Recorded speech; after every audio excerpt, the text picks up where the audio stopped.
We are talking about prison of those who lack brotherly love. We have just begun 25 days of prayer, to prepare for the new year. It is an international program for our church and the people that follow us in YouTube. We are living in the end of times, and the church must prepare itself to confront all the sorrow and tragedy that are on the way. The only way that the church can prepare is to bear the fruit of the Spirit. Take note about what I am gonna say. The only way that the church can prepare in face of the woes that are about to strike the people of the world is to produce the fruit of the Spirit. It is thanks to the fruit of the Spirit that we will overcome the powers of the end of times. I am talking about things that the Lord told me. Someone called me from foreign land and he told me, "Brother Aston Adam, your testimony is disturbing me. We don't know where you get all these details things. I don't believe in all these things." I said, "Brother, do not be disturbed, for you are not a member of my sheepfold. I testify only for the salvation of souls that the Lord has given me,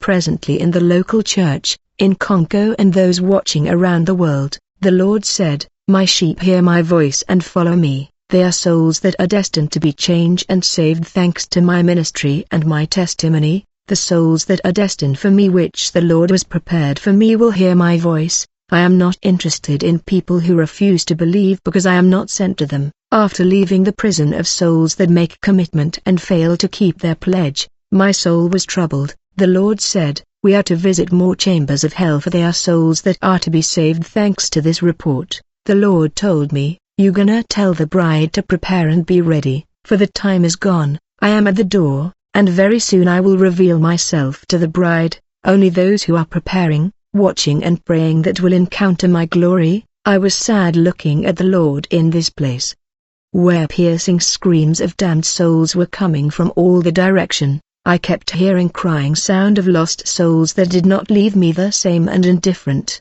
As we were moving to the other chamber, the Lord said, "You know many will not see my face because they did not learn to love their neighbor. I love you, my people, but you must love one another the way I love you. The only way that you can prove that you really belong to me is by loving your neighbor. If you are wicked towards your neighbor, you will never see my face and my kingdom. Brother, if I don't have your love, I will not see the kingdom of heaven." The Lord said, "Man is responsible for his condemnation." My dears, the direction we were moving in this place was leading to a massive gate like an ancient city of the Old Testament.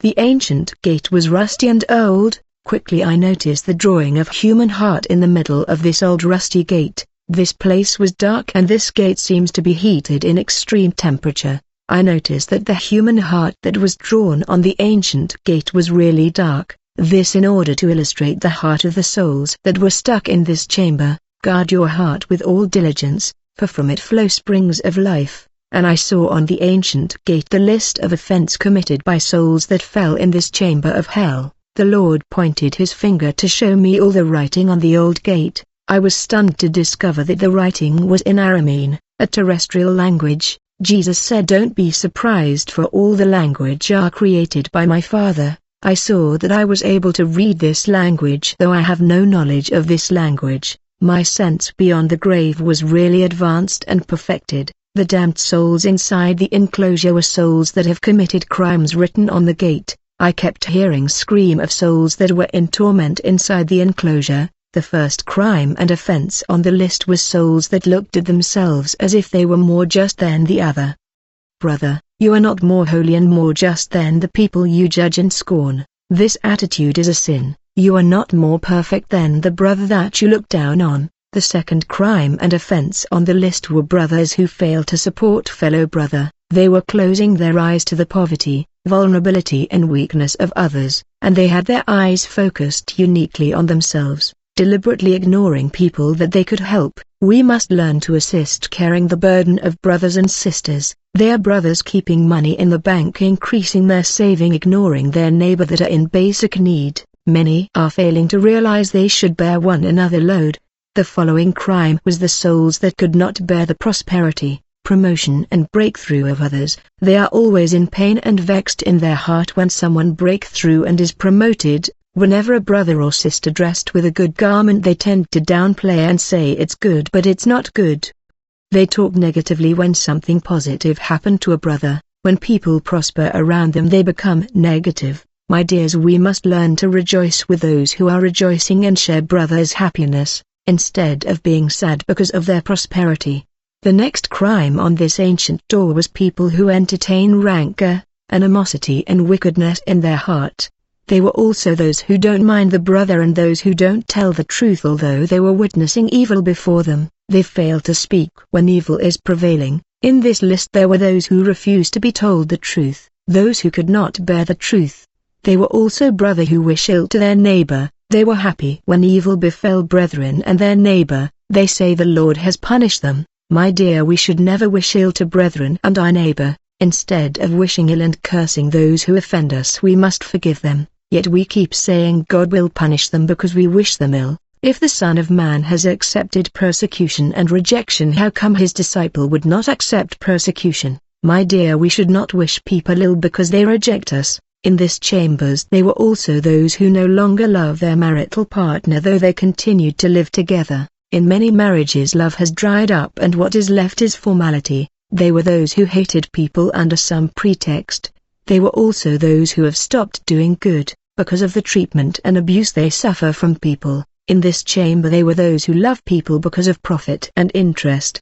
They were also souls who love only people of their race, their kind and their tribe. After reading the list of sin that led damned souls here, we finally entered this chambers. Through the ancient gate, I saw that there was a rain of fire falling in this landscape. The spectacle was unbearable in this place for nothing was as usual. It was horrific, something never seen. The place was like a forest that was burning in flames. I began to smell flesh that were burning, and I saw people burning like coal in the flames. Demon line up accusing these souls. Then we move above splashes of lava. Finally we came face to face with a soul that was in his cell undergoing unbearable torment. Even when the fire of his cell was rising, he was regretting and was saying to himself, "Why did I hated him up to the point of harming him?" The Lord said to him, "Love is first and foremost loving those who offend you." As the Lord talked to the man, I looked at him as his head was lifted up towards us, and we stood above his cell. He said, "Lord, I am happy to see you in this place. I know that you have come to set me free from this place. Lord, you know that I have endure and bear those who offended me a lot, and I was tired of forgiving the same thing, for the brother continued to offend me despite my patience. I decided to deal with him. I developed bitterness."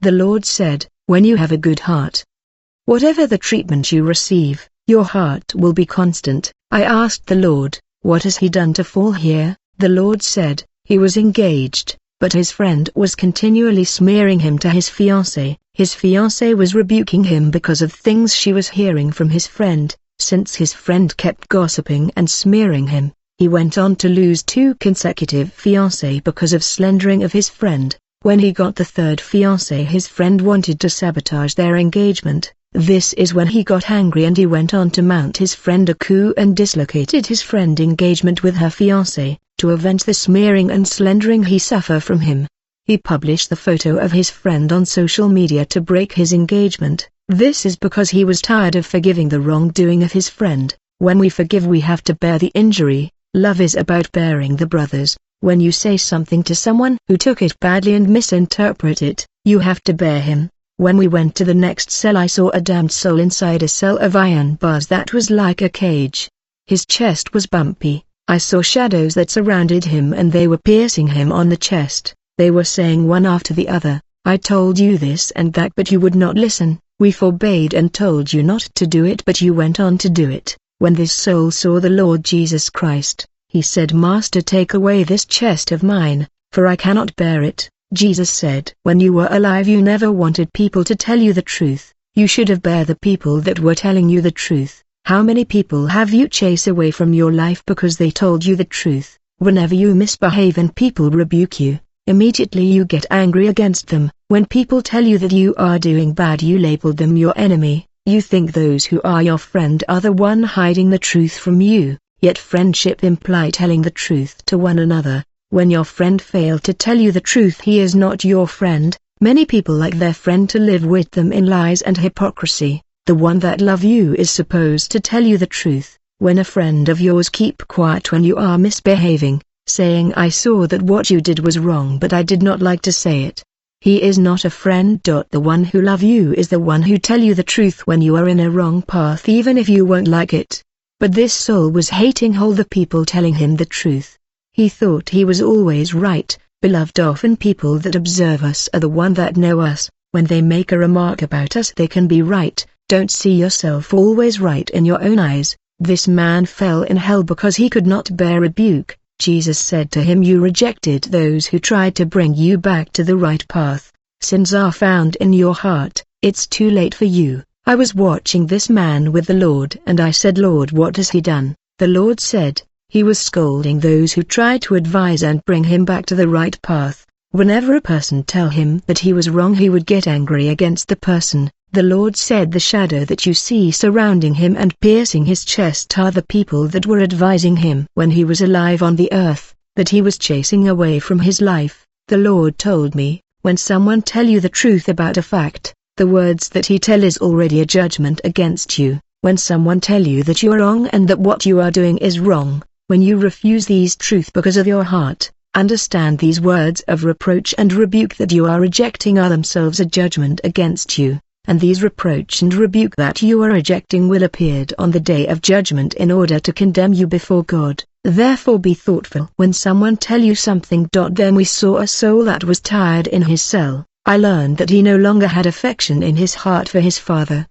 For his dad never recognized his achievement. The father was radical but mediocre. He was behaving so badly that children could not bear him anymore. But this one had built hate in his heart towards his father because he was using violence against his mother. He caught his father in the act cheating his mother. This man had hate towards his father in his heart, and when he died he fell here. There, I saw a lady in this place. She was married and used to commit abuse towards his husband. Due to her behavior, his husband could not bear her anymore. He tried to advise her but in vain. One day his husband invited his friend and his big sister to tell them what was happening in their matrimonial homes, hoping that they could advise her and she would listen to them. But when these people left, this lady got angry against his husband and said, why did you call these people here? You told them every secret happening in our house. We could have managed all these disagreement between us. From that day onward she had anger in her heart against his husband and never repented from that attitude.